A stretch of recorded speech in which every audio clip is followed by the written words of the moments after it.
and puzzled, and all I wanted was to taste a glimpse of you. You are irresistible, you. Your smile, your style, and your cheeky eyes, I just couldn't say no when I got nice. I gave in swiftly, softly, I couldn't help it, I ain't wise, I just wanted you. You are irresistible, you. The Great Gatsby takes place in 1922 during the Roaring Twenties. This era in time is known for decadence, glamour, and flappers. Which leads us to Daisy Buchanan, Gatsby's great lost love. She embodies the flapper style. And to emulate her style and perhaps modernize it a bit, I picked this ivory chiffon and lace A-line evening gown.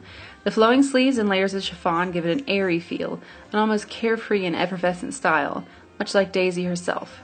Accessories were all the rage in the 20s, darlings. Keeping in that theme, I picked ivory and lace shoes, an ivory bejeweled satin clutch, and ivory bow gloves. Rhinestones and pearls were also in at the time. This sparkle factor reflects in my necklace and jeweled hair ornament. All the items I'm wearing are available at lightinthebox.com. They offer an immense variety of evening gowns as well as bridal gowns, and they're all at affordable prices, perfect for any modern day flapper out there. For this tutorial, I wanted to emulate Carey Mulligan's makeup in the new Great Gatsby movie, and I started off by moisturizing my skin. To prep my eyelids, I applied a primer and then a cream color concentrate from OCC in the color John Doe. Make sure to blend out the cream to ensure that it won't crease while you're doing the Charleston.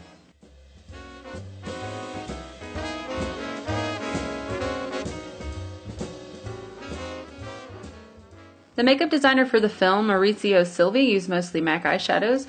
I didn't have a single one of the colors that they used, but I picked similar colors for my collection. For all over color, I swept MAC's Omega eyeshadow on the lid and up into the crease. Omega is one of those great colors that you can use when you're layering eyeshadows. It really helps in the blending process.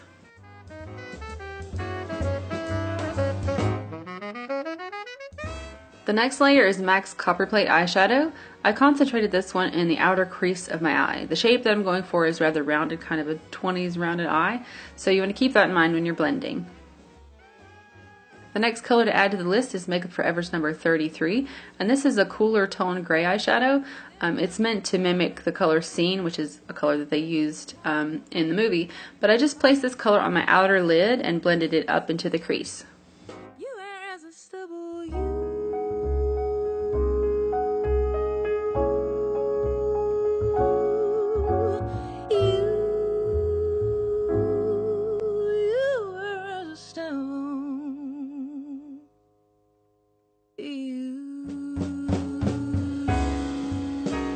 I added a tiny bit of MAC's Blanc type eyeshadow, any kind of matte skin tone will do, and I just added that to the ball of my eye, and then I also applied that to the brow bone to blend out the crease. The most important part of this look is the rounded eyebrows. It is all about the brows.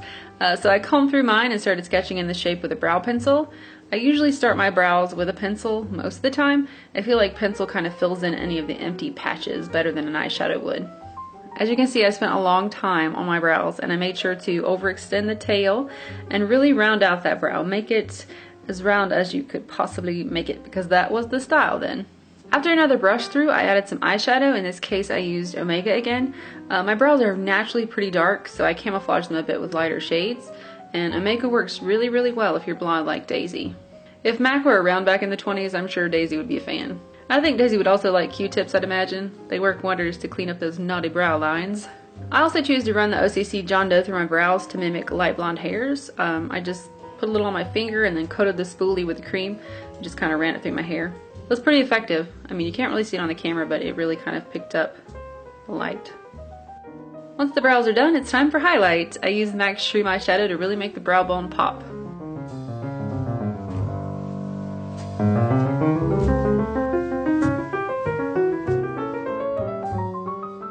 For eyelid definition and a base for false lashes, I applied a thin line of black eyeliner and smudged it in with a brush.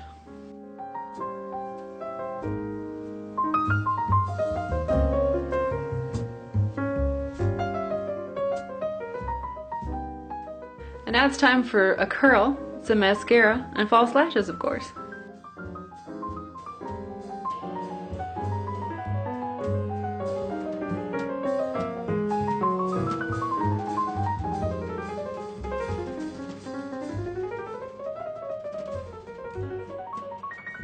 Carrie doesn't seem to be wearing a lot of foundation in the movie. Her skin looks like her skin, so I went for a bit of concealing and a little bit of powder.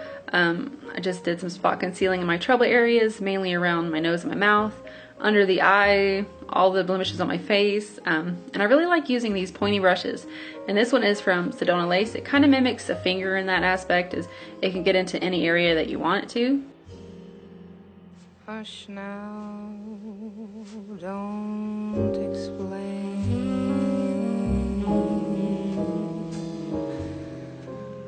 Just say. And I also added concealer around my eyebrows and lips. Since these two features are kind of the main focus of this look, concealer really kind of frames them and highlights them. And to finish off my complexion, I used the Multitasker face powder from Milani. For the blush, I added a very, very light amount of Tarte's Amazonian Clay Blush in Blissful. It's a matte coral and works really well for like a peaches and cream type of complexion. That's the kind of complexion I associate with flappers for some reason. The reference photo of Carrie, I didn't really see if she was wearing a blush. It was really hard to tell, but this is the blush that I would use if I were her. The lips are also extremely important in this look. 20's lips look very pointed and very bow-like. The Cupid's bow of the mouth is very unnatural looking, and that's how you get a 20's lip. So I started off with a lip liner and drew a V, and from the tips of the V I extended the line to the corners of my mouth, and then I also lined my bottom lip. This takes a little bit of tweaking, but once you're happy with the shape, blend out the line with a Q-tip.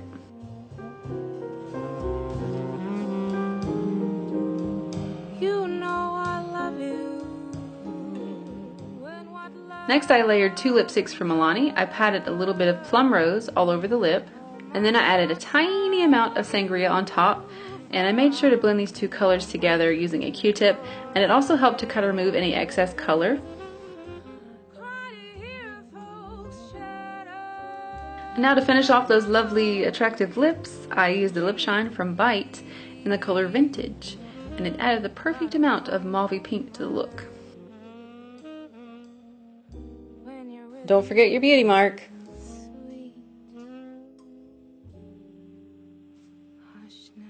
Okay guys, that's it for this Daisy Great Gatsby inspired tutorial.